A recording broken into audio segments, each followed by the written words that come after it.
Bismillahirrahmanirrahim. Assalamualaikum warahmatullahi wabarakatuh. Bapak Ibu, sebelumnya saya ucapkan terima kasih atas kehadirannya berkenan mengikuti diseminasi pada penerapan modul aksi nyata modul 1.4 budaya positif. Saya Pina Deliani, CGP Angkatan 9 dari SD 7 Cikatomas akan memaparkan aksi nyata modul 1.4 budaya positif. Sebelumnya kita ke pertanyaan pemantik dulu ya Bapak Ibu. Apakah Anda setuju dengan pernyataan berikut ini? Hukuman dapat mendisiplinkan anak. Bagaimana pendapat Bapak Ibu? Hukuman dapat mendisiplinkan anak. Silahkan keluarkan pendapat. Setuju. Oke, ada yang tidak setuju? Setuju. Setuju. Baik, kita lihat nanti ya bagaimana. Yang kedua, pemberian hukuman dengan hal positif seperti membaca atau membersihkan halaman sekolah dapat meningkatkan kedisiplinan anak. Apakah pendapat Bapak Ibu? Setuju ya dengan pernyataan ini? Baik. Yang ketiga, memberi penghargaan dapat meningkatkan motivasi belajar anak. Misal kita memberi reward ya kepada anak. Apa pendapat Bapak Ibu? Setuju. Setuju ya? Oke, baik. Kita lihat selanjutnya ya.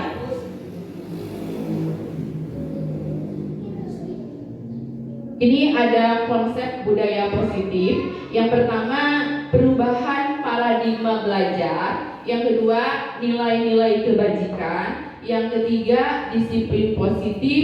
Yang keempat, motivasi perilaku manusia. Yang kelima, kebutuhan dasar manusia. Yang keenam, posisi kontrol guru. Yang ketujuh, keyakinan kelas. Dan yang kedelapan, segitiga restitusi.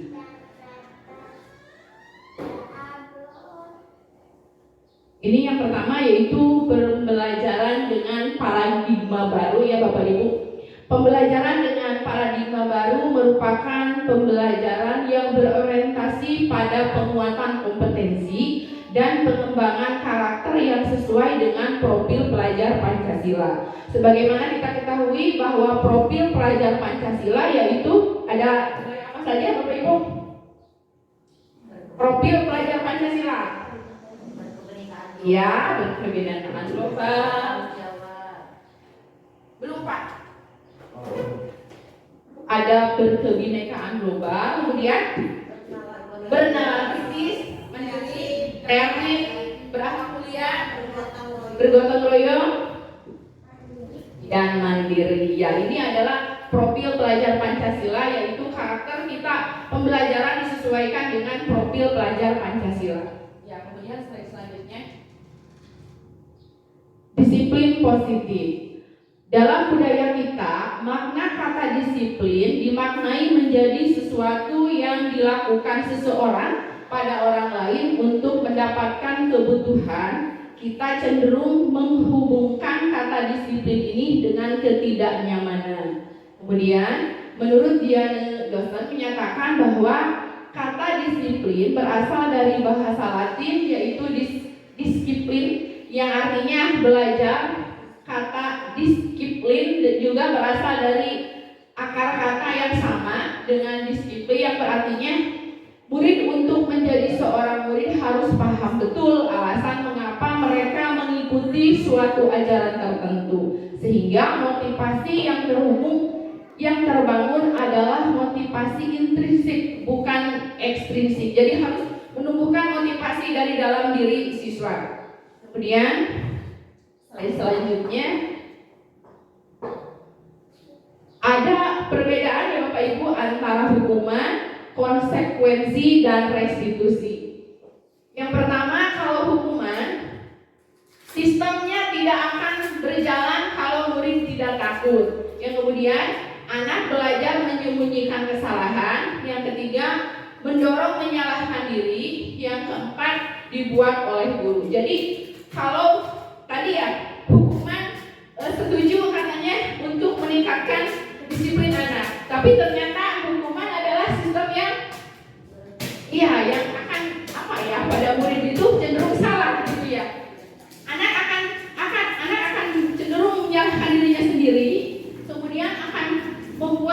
hukuman itu kan dibuat oleh guru, cenderung anak akan merasa berontak, akan menyalahkan guru, menyalahkan diri sendiri gitu. Kemudian untuk konsekuensi, yaitu memerlukan monitoring dan supervisi terus-menerus dari guru. Yang kedua, mendorong kepatuhan anak, belajar taat aturan. Yang ketiga, anak belajar taat peraturan. Yang keempat, dibuat oleh guru dan murid. Jadi konsekuensi itu tidak hanya dibuat oleh guru sendiri, namun ada dibuat dengan murid. Yang ketiga, restitusi. Restitusi itu murid belajar bertanggung jawab atas perilakunya. Yang kedua, mendorong disiplin positif. Yang ketiga, anak belajar memecahkan masalah. Yang ketiga, dibuat oleh murid. Jadi kalau restitusi cenderung murid yang akan menyadarkan dirinya sendiri bahwa dia yang akan memperbaiki perilaku atau tindakan yang salahnya. Kemudian slide selanjutnya,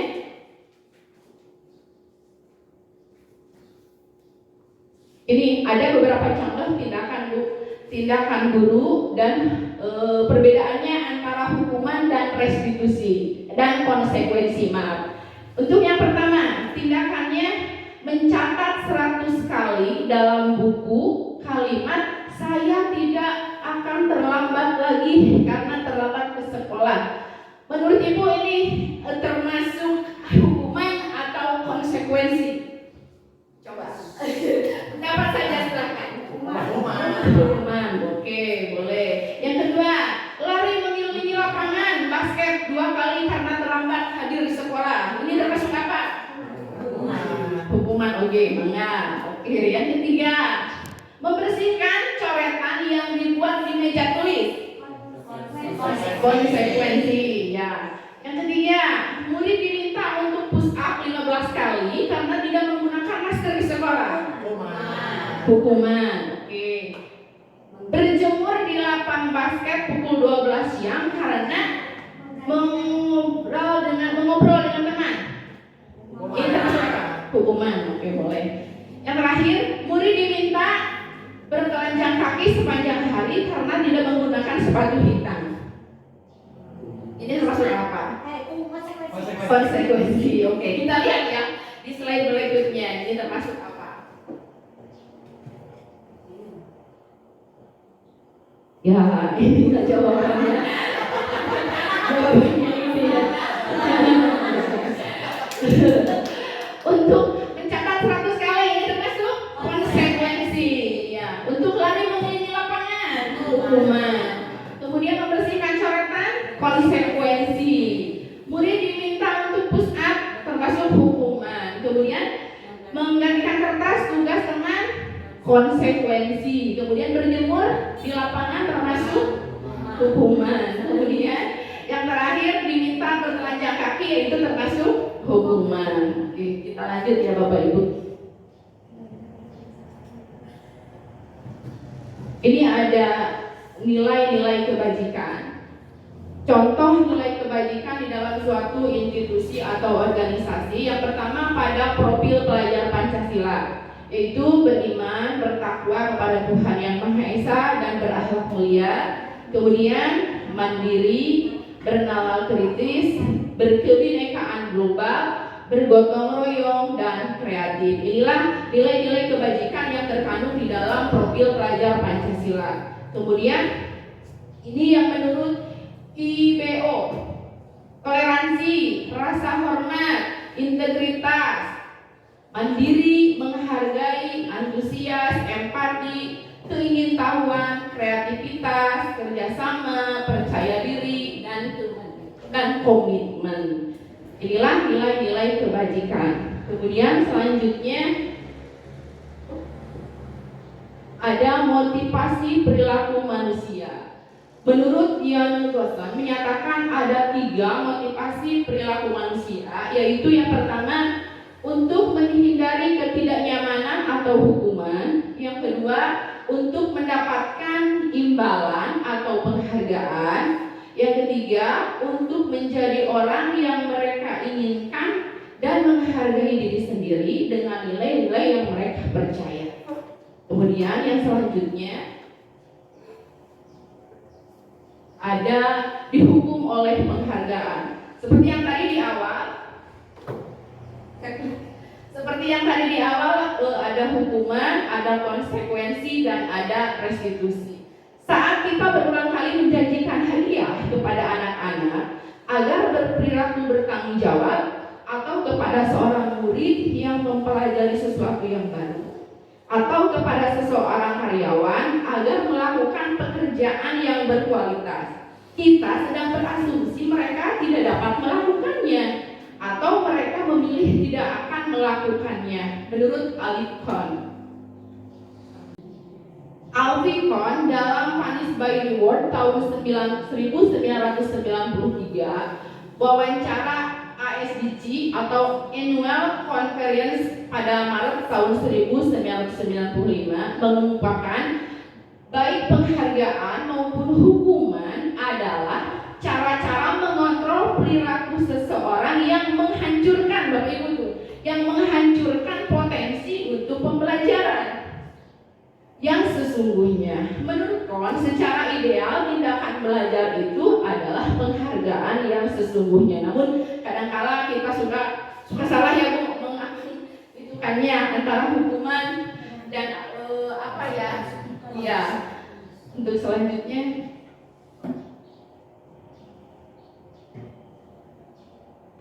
teori Alvin Cohn mengenai penghargaan, yaitu yang pertama, penghargaan efektif jika kita menginginkan seseorang melakukan sesuatu yang kita inginkan dalam jangka waktu yang pendek.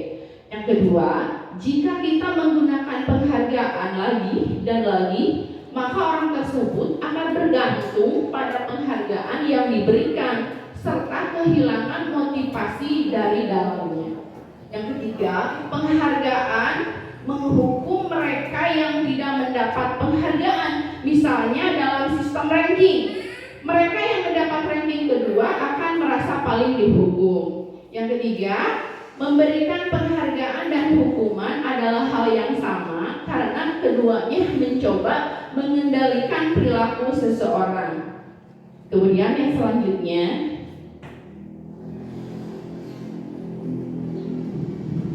ini ada 5 kebutuhan dasar manusia menurut William Glasser. Yang pertama, bertahan hidup. Yang kedua, sandang, yaitu bertahan hidup. Yang pertama, sandang, pangan, papan, dan kesehatan. Untuk kebutuhan dasar manusia yang kedua yaitu kasih sayang dan rasa diterima. Yaitu yang pertama, ingin mendapat perhatian. Yang kedua, suka bekerja sama. Yang ketiga, semangat belajar karena suka pada gurunya. Kemudian kebutuhan dasar yang ketiga yaitu kebebasan. Kebebasan yang pertama, banyak bergerak. Yang ketiga, menyukai hal-hal yang baru. Kemudian selanjutnya suka mencoba-coba. Untuk kebutuhan dasar yang selanjutnya yaitu kesenangan. Antaranya suka bermain, menikmati apa yang mereka lakukan, kemudian suka bergurau. Untuk yang kelima, kebutuhan dasar manusia yaitu penguasaan. Yang pertama, pengakuan atas kemampuannya. Yang kedua, membuat pencapaian.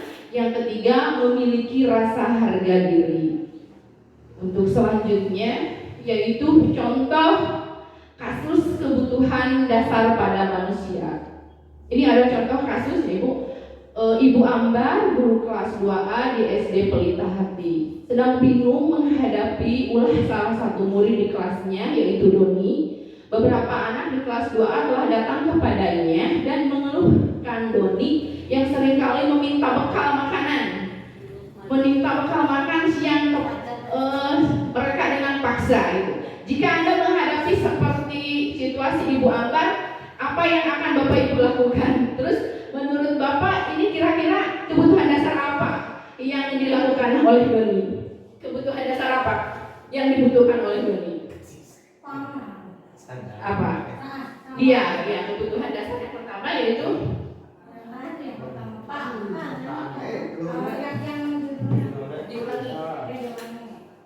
pangan, kasih sayang. Jadi bertahan hidup ya benar. Yaitu kebutuhan yang ingin learning itu yaitu kebutuhan bertahan hidup, yaitu kekurangan sandang pangan bahasanya. Ya, untuk selanjutnya ada contoh lagi kasus yang kedua. Dinda, seorang anak kelas 3 SD, begitu tiba di rumah sepulangnya sekolah, dia menangis dan mengadu kepada bapak ibunya bahwa ia benci pada Ibu Rani, gurunya. Menurut Anda, kebutuhan apa yang berusaha dipenuhi oleh Dinda jika jawabannya seperti ini? Bila Anda berada dalam posisi Ibu Rani dan mendengar informasi dari ibunya Dinda tentang perasaan Dinda pada hari itu, apa yang akan Anda lakukan pada Dinda besok ketika Dinda masuk sekolah agar kebutuhan Dinda terpenuhi? Di slide berikutnya. Ya, ada di sini, Bu. Jawabannya Dinda, pas Dinda ditanya oleh mamanya, jawabannya seperti ini. Ibu guru bilang, aku tidak boleh bersenandung sewaktu mengerjakan tugas. Katanya kelas harus tenang dan tidak ada suara. Kan enggak seru jadinya. Kebutuhan apa? Mungkin kebutuhan apa? Kesenangan. Oke. Yang kedua, ibu guru tidak menyapaku hari ini, padahal aku pakai jepit rambut baru. Kasih sayang. Oke. Yang ketiga, aku bosan masa belajar sama gitu-gitu aja, dengerin ibu guru aja. Coba yang Apa? Kebebasan. Ya. Yang terakhir, aku sebel gambarku tidak rapi, malah ibu guru menunjukkan ke teman-teman di depan kelas. Apa kebutuhannya? dihargai. Berarti Serasa dihargai itu yang terakhir kan? penguasaan. Ayat-ayat di slide selanjutnya. Ini jawabannya ya. Yang pertama, ibu guru bilang tidak boleh bersenandung. Berarti si Dinda kebutuhannya ingin kesenangan ya, Bu. Kemudian yang kedua, ibu guru tidak menyapaku hari ini. Berarti Dinda membutuhkan kasih sayang. Kemudian aku bosan. Masa belajarnya cuma gitu-gitu aja. Kebebasan. Kemudian aku sebel gambarku tidak rapi, malah bu guru menunjukkan ke teman-teman di kelas. Ini kebutuhan penguasaan. Yang selanjutnya yaitu posisi kontrol guru. Ini ada 5 posisi kontrol kita sebagai guru ya, Bu. Yang pertama yaitu sebagai penghukum, yang kedua sebagai pembuat rasa bersalah, yang ketiga teman, yang keempat pemantau, dan yang kelima manajer. Untuk yang pertama, posisi yang menghukum, guru cenderung menghardik, menunjuk-nunjuk, menyindir. Kalau kamu tidak melakukannya, contohnya seperti ini ya, Bu. Kalau kamu tidak melakukannya, saya akan apa gitu ya. Kemudian yang kedua contohnya membentak, mendendam, dan menyalahkan orang lain. Kemudian yang kedua, pembuat rasa bersalah, yaitu berceramah gitu ya, Bu. Berceramah kepada anak, menunjukkan bahwa kamu sudah mengecewakan kita ya, Bu, mengecewakan Bapak Ibu gurunya. Kemudian menyembunyikan, menyangkal, dan berbohong. Itu pembuat rasa bersalah. Yang ketiga, posisi kontrol sebagai teman, yaitu membuatkan alasan-alasan untuk muridnya. Contohnya seperti lakukan untuk Bapak Ibu ya, atau ya sudah nanti Bapak Ibu bantu bereskan. Itu anak akan tergantung kepada ucapan-ucapan ibu gurunya. Yang keempat yaitu pemantau, posisi kontrol sebagai pemantau, yaitu menghitung dan mengukur, misalnya apa peraturannya, kemudian apa konsekuensinya atau sanksinya, kemudian apa yang telah kamu lakukan, kemudian apa yang terjadi sekarang, itu cenderung ke posisi pemantau. Yang kelima yaitu posisi manajer, yaitu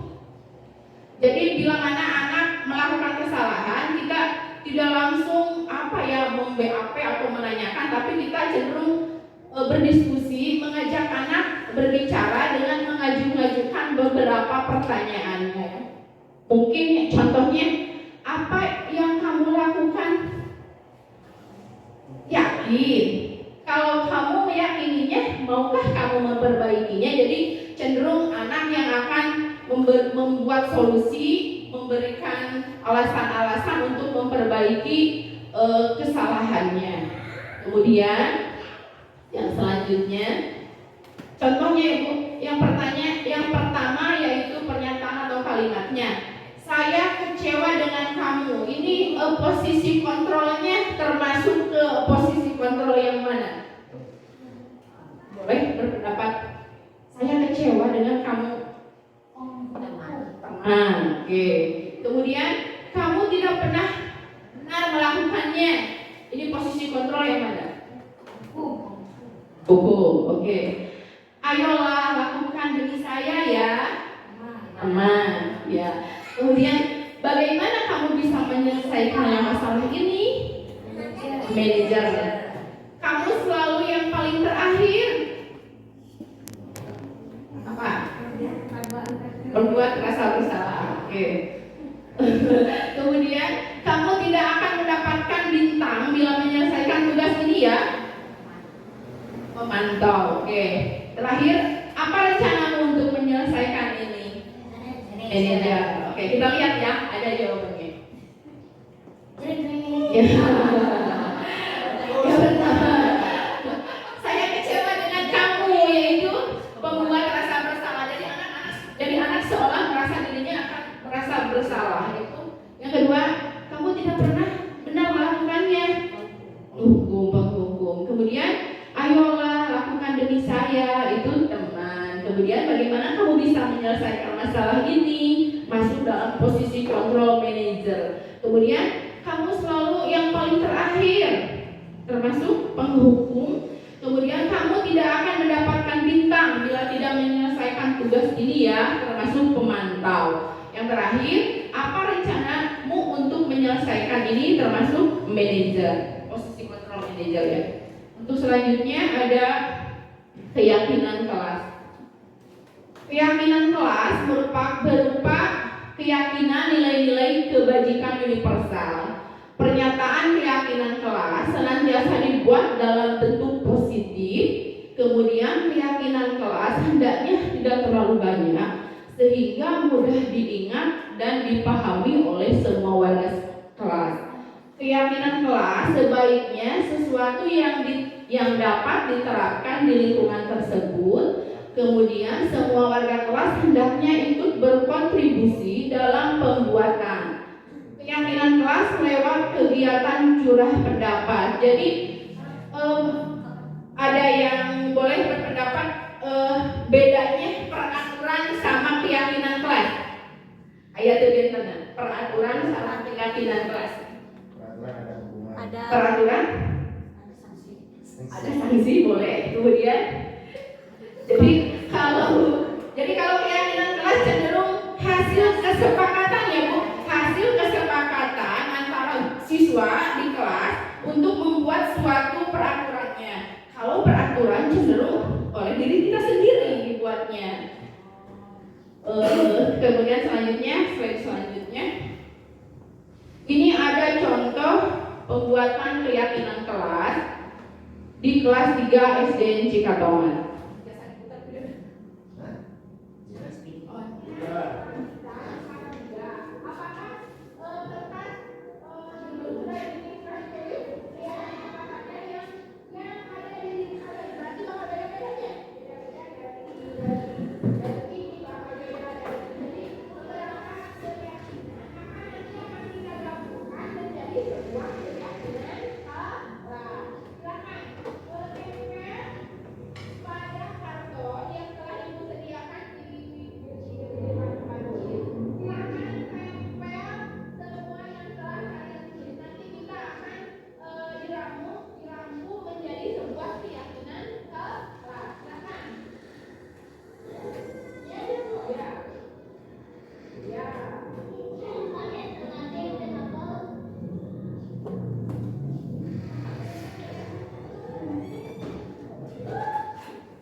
3.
Ya, Bapak Ibu, itu adalah contoh pembuatan keyakinan kelas yang sangat sederhana.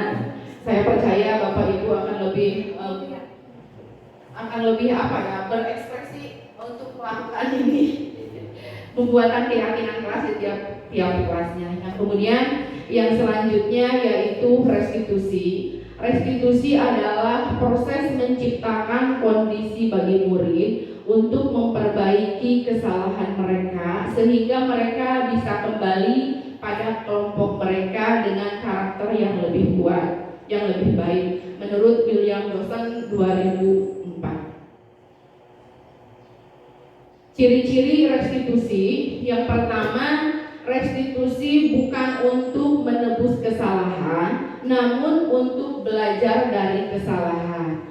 Yang kedua, restitusi memperbaiki hubungan. Yang ketiga, restitusi adalah tawaran bukan paksaan. Kemudian yang keempat, restitusi menuntun untuk melihat ke dalam diri. Yang kelima, restitusi fokus pada karakter bukan tindakan. Yang kelima, restitusi itu menguatkan. Dan yang ketujuh, restitusi fokus pada solusi.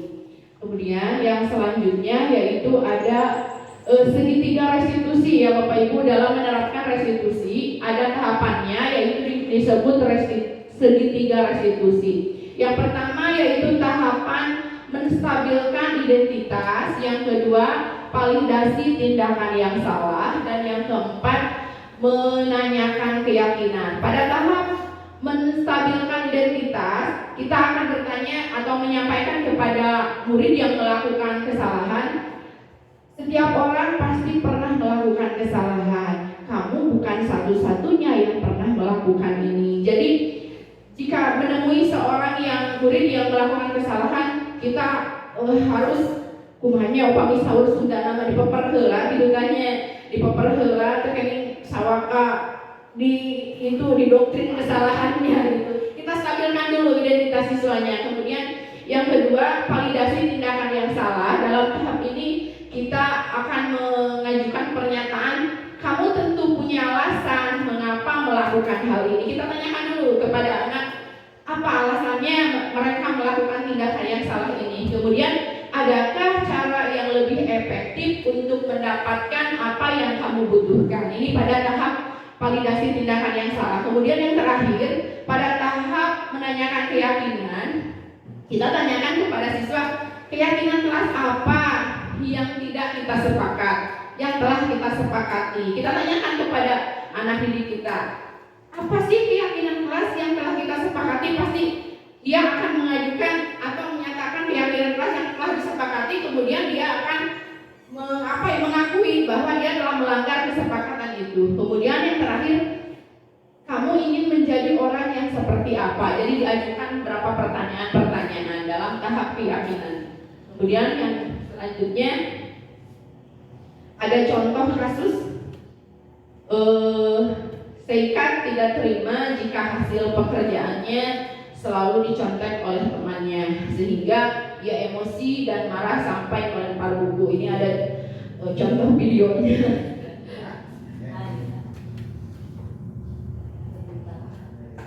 Di slide berikutnya.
Ya, ini salah satu contoh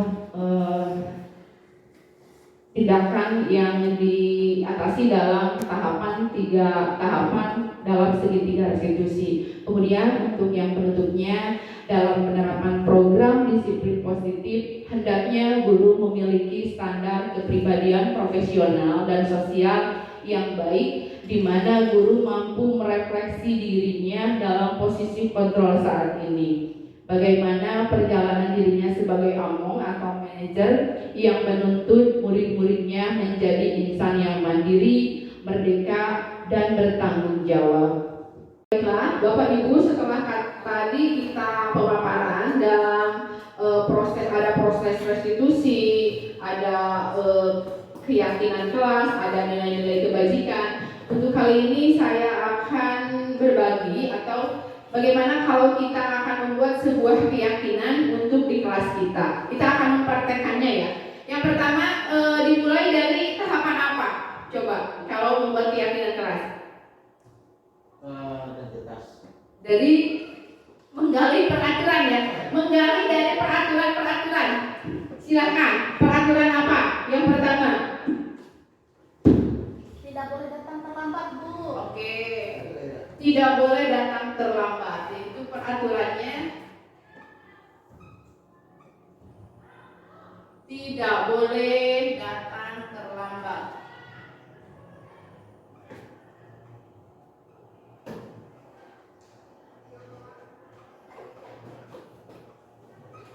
Setelah kita menggali dari peraturan ini, kemudian kita lanjut kepada kalimat positif. Coba kalimat positif dari tidak boleh datang terlambat apa? Saya harus datang tepat waktu. Iya. Saya tidak Datang. Iya. Harus datang tepat waktu.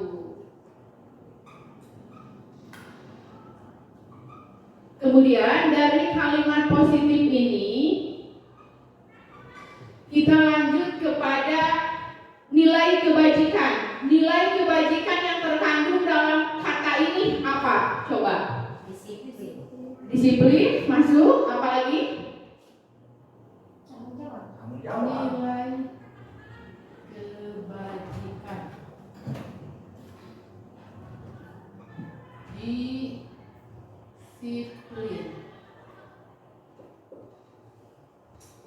Disiplin. Kemudian apa lagi?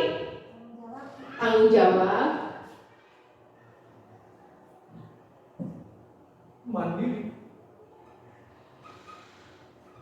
Mandiri. Kemudian untuk yang terakhir keyakinannya ya.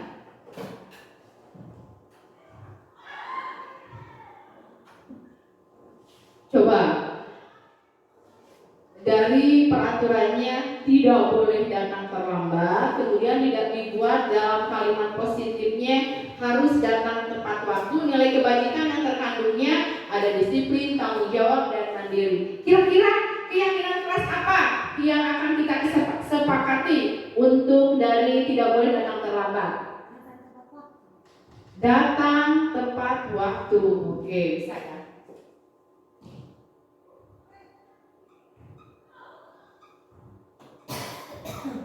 Tepat waktu. Ini salah satu contoh keyakinan kelas dari peraturan tidak boleh datang terlambat. Kemudian kalimat positifnya harus datang tepat waktu. Nilai kebajikannya disiplin, tanggung jawab, dan mandiri. Kemudian untuk keyakinan kelas yang telah disepakatinya yaitu datang tepat waktu. Kemudian yang kedua, Bu, saya boleh. pengen Bu ke depan Bu. Ya, Boleh. peraturannya apa? Tapi saya pengen nulis sendiri, Oke. Bu. Oke, Boleh? oke, oke. Ya. Apa peraturannya? Barang makan.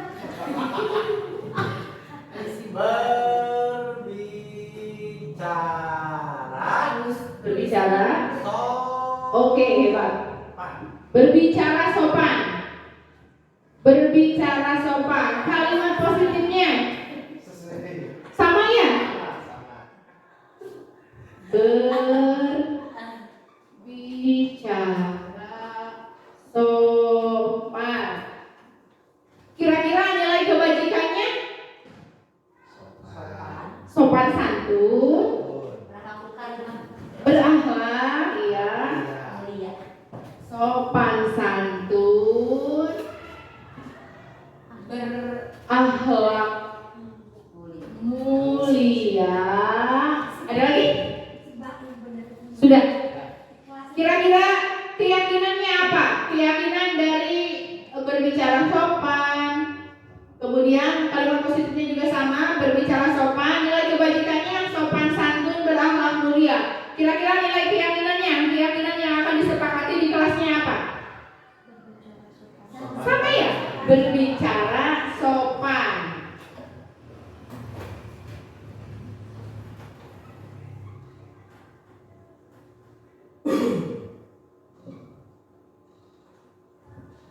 Untuk yang ketiga, Bu, saya lagi Bu. Boleh Bu? apa? Pengen ke depan lagi Bu. Ya. Ya. Untuk peraturannya ya, untuk peraturannya. Tidak Oke. boleh mengejek. Tidak boleh mengejek. Nama orang tua. Kasih. Kalimat positifnya dari peraturan tidak boleh mengejek. Kalimat positifnya apa? Berbicara sopan gitu. Sama ya, berbicara sopan. Hampir sama ya. Jadi tidak boleh mengejek hampir sama ke kalimat positifnya berbicara sopan.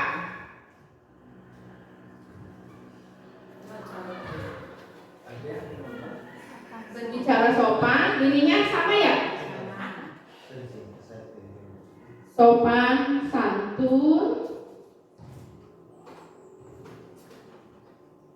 berakhlak mulia.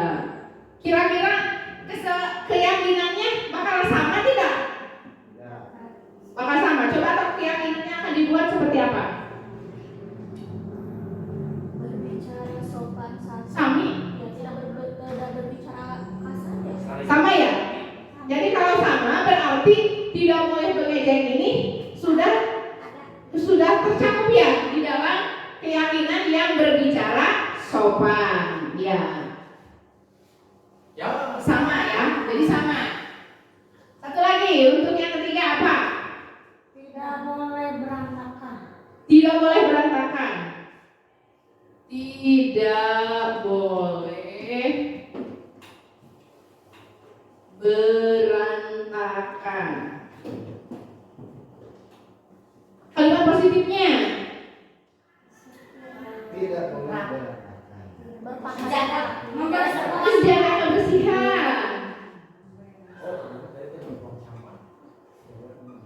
Menjaga kebersihan. Kemudian nilai kebajikannya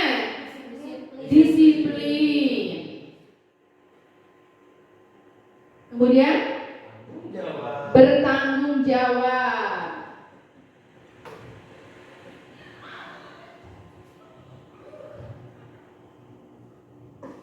Kira-kira keyakinannya apa? Keyakinan kelas yang akan dibuatnya? Menjaga kebersihan. Menjaga kebersihan.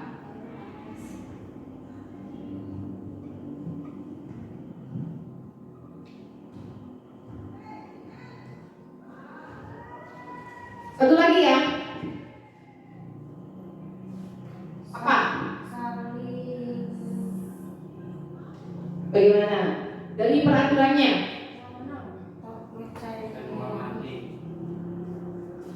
Saling menghormati dan menyayangi. Kira-kira kalimat positifnya apa? Sama. Saling menghormati dan menyayangi. Untuk nilai kebajikannya tadi toleransi masuk ya? Toleransi. Ya, kemudian empati boleh kita masukkan. Berakhlak mulia. Berakhlak mulia.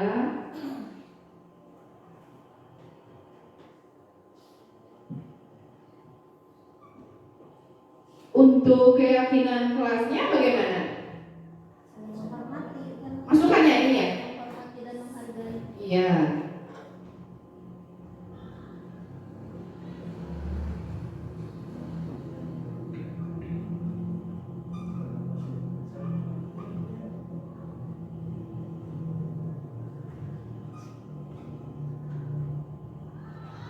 Ya, ini adalah contoh kita dalam membuat keyakinan kelas. Yang pertama dibuat dari menggali dulu peraturan-peraturan yang ada. Kemudian yang pertama contohnya tidak boleh datang terlambat. Kalimat positifnya harus datang tepat waktu. Kemudian nilai kebajikannya disiplin, tanggung jawab, dan mandiri. Kemudian keyakinan kelasnya datang tepat waktu. Ini hasil kesepakatan dibuat antara guru dan siswa ya Bapak Ibu.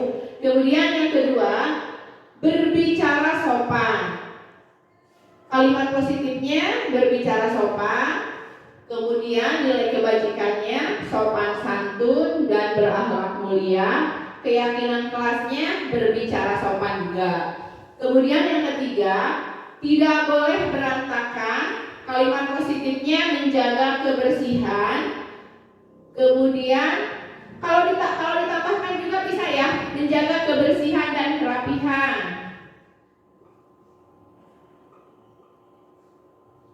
Nilai kebajikannya yaitu disiplin, bertanggung jawab. Kemudian keyakinan kelasnya menjaga kebersihan dan kerapihan.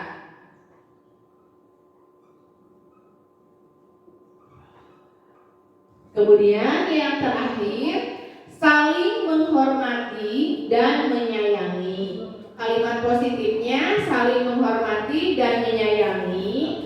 Kemudian nilai kebajikannya toleransi, empati, berakhlak mulia. Dan keyakinan kelasnya saling menghormati dan menyayangi. Ya inilah contoh pembuatan hasil keyakinan kelas kita yang kita rundingkan atau buat bersama-sama dengan siswa. Inilah contoh keyakinan. Di Bapak Ibu, untuk keyakinan kelas, saya rasa kita sudah memahaminya semua dan kita bisa mengaplikasikannya di kelas kita masing-masing. Untuk yang selanjutnya, bagaimana kalau kita mempraktekkan kasus-kasus yang ada tadi untuk penyelesaiannya dalam 3 tahapan restitusi. Bisa? Bisa. Kita akan melaksanakan atau mencontohkan ada kasus saja yang terjadi di sekolah kita, pengalaman Bapak Ibu. Siapa dua yang jadi, ada yang jadi guru, apa yang jadi siswanya, siswa yang melakukan tindakan kesalahan? Aku Bu. Ya siap. Jadi kesalahannya yaitu apa kira-kira? Tindakannya Aku ngambil uang teman. mengambil uang. Oke. Ibu gurunya ibu siapa? Ibu Hayati. Iya. Jadi Ibu Nur Hayati menemukan salah satu siswanya yang melakukan kesalahan, suka mengambil uang temannya. Silakan Bu.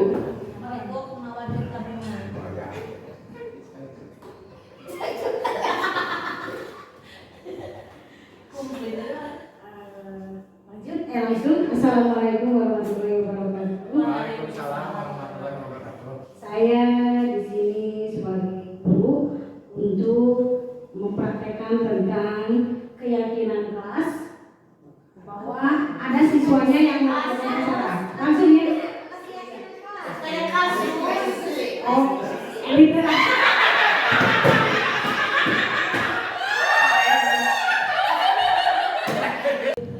Assalamualaikum warahmatullahi wabarakatuh.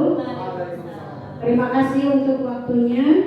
Di sini saya akan mempraktekkan tentang restitusi. Bukan prostitusi, tapi restitusi. Di sini saya bertindak sebagai guru, kemudian ini anak didik saya. Ya zaman sekarang lebih tinggi, soalnya makannya singkong sama Bu, jadi lebih tinggi. Di sini anak didik saya judulnya melakukan kesalahannya yaitu mencuri, mengambil uang jajan dari temannya. Mari kita praktek.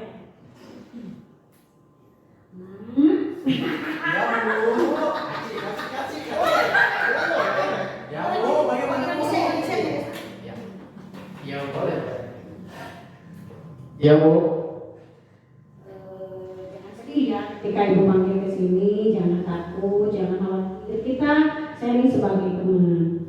Bu, tapi Bu mau apa Bu? Saya dipanggil ke sini Bu. Oh tenang saja, tenang saja.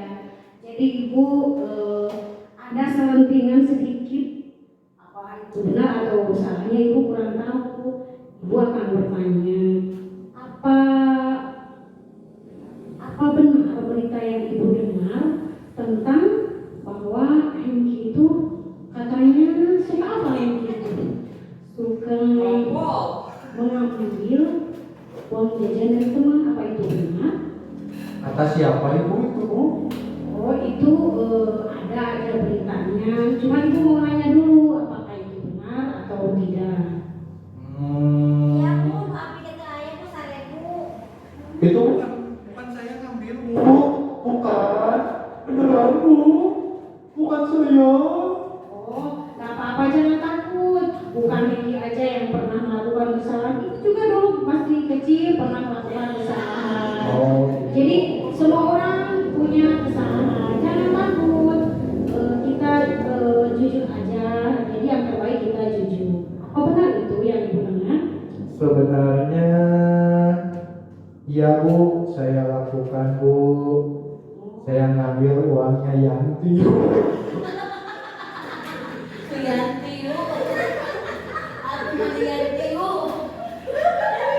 Saya suka ngambil Bu. Soalnya saya bakalnya cuma 500 Bu. Ngeliat Yanti.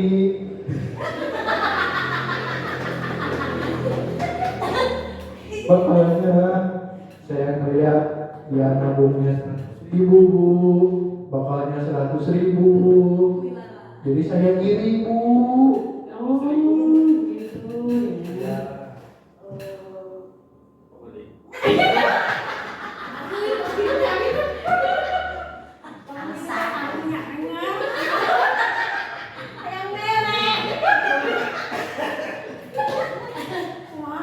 Ya Bu, maaf Bu, maaf. Soalnya saya kalau jajan kan pengen itu ngelihat teman-teman jajan, sedangkan saya kan bapaknya cuma 500. Kebetulan itu teh bakal dari pagi-pagi sampai malam Bu.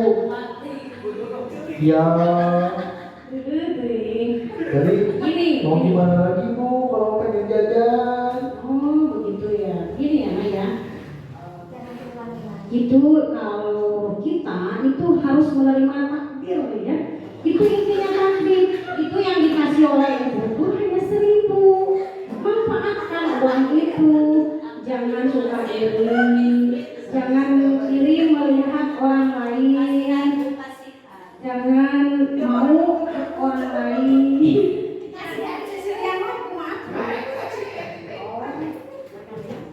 Tapi Bu, boleh tidak kalau misalkan jajan saya habis, saya lagi, boleh nggak saya minta ke Ibu?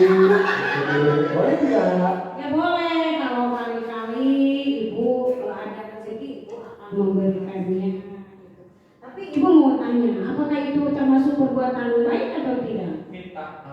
Apa Bu? Yang Bu yang minta atau yang ngambil? Bu? Yang ngambil, Yang ngambil.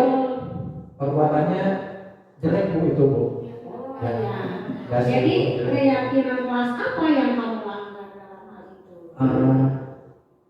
Ngambil uang Bu. Ya, ngambil uang. Jadi keyakinannya apa?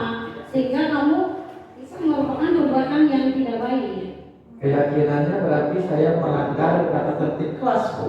Ya, jadi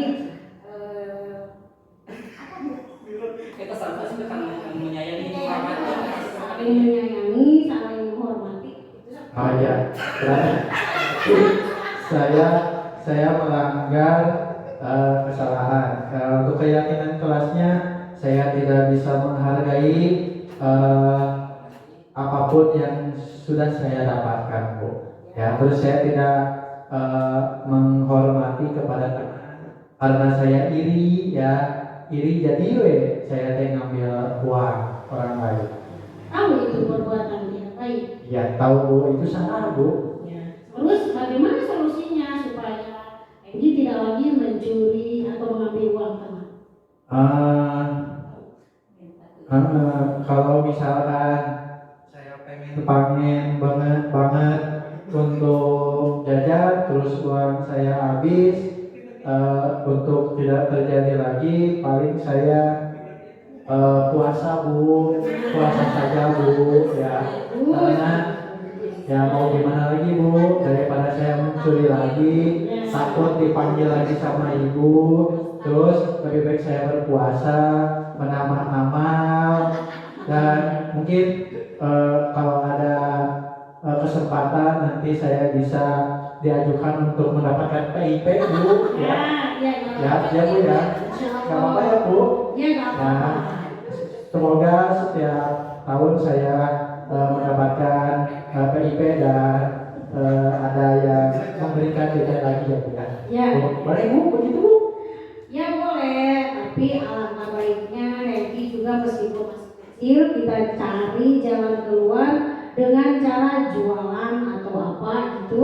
Jadi jualannya diambil dari orang, terus dijualan di sekolah, ulang. Oh boleh Bu, gitu Bu? Boleh. Jadi boleh jualan untuk menambah penghasilan. Kalau misalkan harga satu seblak itu dari sananya 1.000, boleh nggak Bu saya jualannya 5.000 Bu? Boleh. Atau harus berapa Bu? Ada aturan jual beli, jadi nggak Oh, boleh itu sampai boleh. seperti itu. Iya. Ya, jadi berapa Bu? Hanya 2% saja. 2%? 2% saja. Atau cuma 200 Bu? Ya, Satu jadi yang mau Bu? 200. Oh gitu ya Bu. Ya. Kalau gitu ya? Ya, tapi kan lumayan kalau ditambah dikumpulin itu lumayan untuk bekal jajan. Iya Bu, mungkin saya akan mencoba supaya saya tidak melakukan kesalahan lagi. Nanti saya akan mencoba untuk berjualan yang Ibu sarankan. Ya. Ya Bu, Ya. maafkan saya Bu. Ya. Maafkan saya Yanti. Ya. Sama-sama. Teman-teman maafkan saya ya karena saya sudah mengambil uang teman-teman. Semoga kalian bisa memaafkan saya. Sudah? Sudah? Bu? Ya Bu. Bu tahu nggak? Saya deg-degan deh Bu. Oh, jangan takut, jangan takut. Kita semua manusia pernah melakukan kesalahan. Apapun itu, siapapun itu pasti pernah melakukan kesalahan. Jadi jangan takut, asal kalau kita tahu itu perbuatan yang tidak baik, maka jangan diulangi lagi. Iya Bu. Terima kasih Bu. Silakan kembali ke Ya. tempat. Saling Bu, saling dulu Bu. Ya, terima kasih untuk Bapak Ibu yang telah berkenan mempraktekkan restitusi pada kasus pertama. Untuk selanjutnya kasus kedua. Untuk selanjutnya kasus kedua kalau waktu memungkinkan, kalau tidak memungkinkan kita akan refleksi dulu saja ya. Dari tadi pemaparan atau hasil ilustrasi dari anak didik kita yang melakukan tindakan penyimpangan, mengambil uang. Jadi kita harus fokus ke upami saurus Sundara namanya terkini wakang ngebentak anak. Kita harus tanya dulu, ajak anak berkomunikasi apa yang dilakukan oleh Ibu Nur itu sudah benar.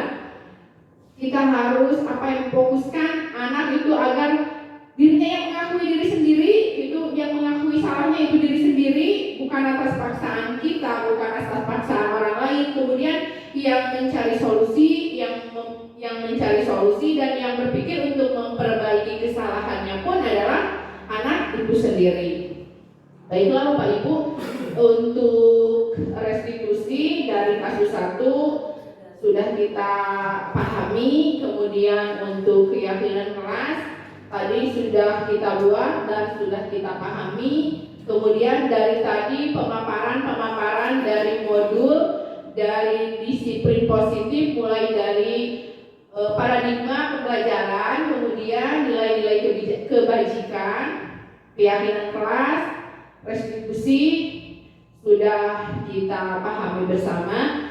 Untuk itu saya ucapkan terima kasih. Semoga pemaparannya yang saya sampaikan ada manfaatnya. Terima kasih atas waktunya. Mohon maaf telah mengganggu waktu Bapak Ibu. Semoga kebaikan Bapak Ibu dibalas oleh Allah Subhanahu wa taala.